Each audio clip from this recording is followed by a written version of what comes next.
আসসালামু আলাইকুম ওয়া রাহমাতুল্লাহি ওয়া বারাকাতুহু।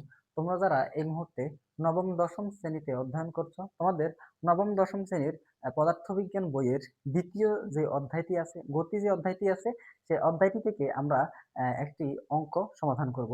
আ অঙ্ক তুমি যদি দেখো বোর্ডের দিকে তাকালে দেখতে পাবা যে অঙ্কটা হলো ঢাকা বোর্ড ২২ এর আসা একটা প্রশ্ন। তো ঢাকা বোর্ড ২২ এ আসা একটা সিকিউ। এখান থেকে আমরা সিকিউ পূর্ণাঙ্গ সিকিউ যেটা এটা আমরা এই ভিডিওতে উম সমাধান করব না। শুধুমাত্র ৩ মার্কের জন্য আসা যে প্রশ্নটা মানে ছোট গ ৩ মার্কের জন্য আসা যে প্রশ্নটা, সেই প্রশ্নটা আমরা সমাধান করব। খুবই সহজ একটা প্রশ্ন। তুমি যদি তাকাও বোর্ডের দিকে তুমি দেখবা যে একটা গ্রাফ দেয়া আছে। গ্রাফের এক্স অক্ষে সময়কে প্লট করা আছে। মানে এক্স অক্ষে সময়কে রাখা আছে এবং ওয়াই অক্ষে বেগ রাখা আছে। তার মানে এই যে গ্রাফ, এই যে লেখচিত্র, সেই লেখচিত্রটা হলো সময় এবং বেগের একটা লেখচিত্র। মানে বেগ বনাম সময়ের একটা লেখচিত্র। এই লেখচিত্রটা দেওয়া আছে এবং বলা আছে এবি অংশের ত্বরণ নির্ণয় করো। অর্থাৎ গ্রাফের মধ্যে যে এবি অংশ, এ এবং বি দুইটা এই অংশটা ত্বরণ নির্ণয় করতে বলছে। এখন ত্বরণ নির্ণয় করতে বলছে। তুমি যদি দেখো এই অংশটা, এই যে এই যে রেখাটা, এবি যে রেখাটা, এই রেখাটা আ এখান থেকে যাত্রা শুরু হইছে। এখান থেকে শুরু হইছে। এখান থেকে শুরু হওয়ার পরে দেখো বেগও বাড়ছে এবং সময়ও বাড়ছে। বেগও বাড়ার সাথে, সাথে সময়ও বাড়ছে। মানে সময় বাড়ার সাথে, সাথে বেগও বাড়ছে, তো এখানে ত্বরণ হইছে।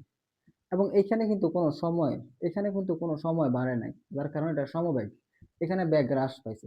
যাই হোক, এখন প্রশ্ন হলো এবি অংশ নিয়ে। আমরা শুধু এবি অংশটা নিয়ে কথা বলবো। এবি অংশের ত্বরণ নির্ণয় করতে বলছে।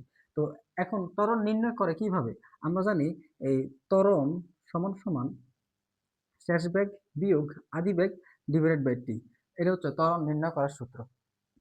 তুমি যদি তাকাও দেখবা দেখবা এখানে শেষ বেগের মান দেওয়া আছে। শেষ বেগের মান দেওয়া আছে। শেষ বেগ কত? এই যে বি বিন্দুতে শেষ বেগ। এটা হচ্ছে আদি বেগ। আদি বেগ ইনিশিয়াল ভেলোসিটি। এটা হচ্ছে ফাইনাল ভেলোসিটি। শেষ বেগ এন্ড আদি বেগ। তুমি দেখো শেষ বেগ বি বিন্দুতে এই রেখাটার শেষ বেগ। তো শেষ বেগ কত? ১৫। শেষ বেগ ১৫, এই ১৫। তার মানে বি এর মান ১৫ ms ইনভার্স 1।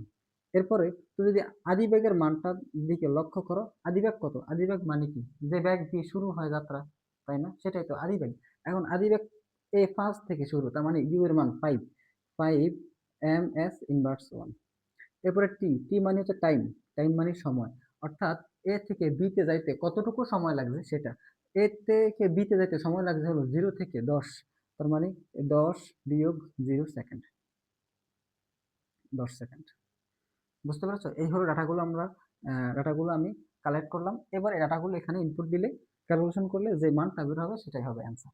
তুমি দেখো বি এর মান কত পাইলাম? বি এর মান পাইলাম হলো 15 মাইনাস ইউ এর মান পাইলাম হলো 5। আর সময়ের মান কত? সময়ের মান 10 সেকেন্ড।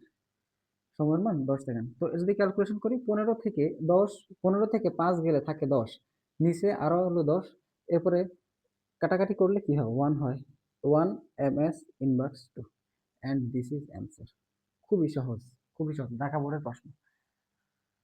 ত্বরণ বের করতে বলছে। একদম সিম্পল একটা প্রশ্ন। খুবই সহজ একটা প্রশ্ন। এই অঙ্কটা করলে তুমি একদম 3 মার্ক পেয়ে যাবা। 3 মার্ক।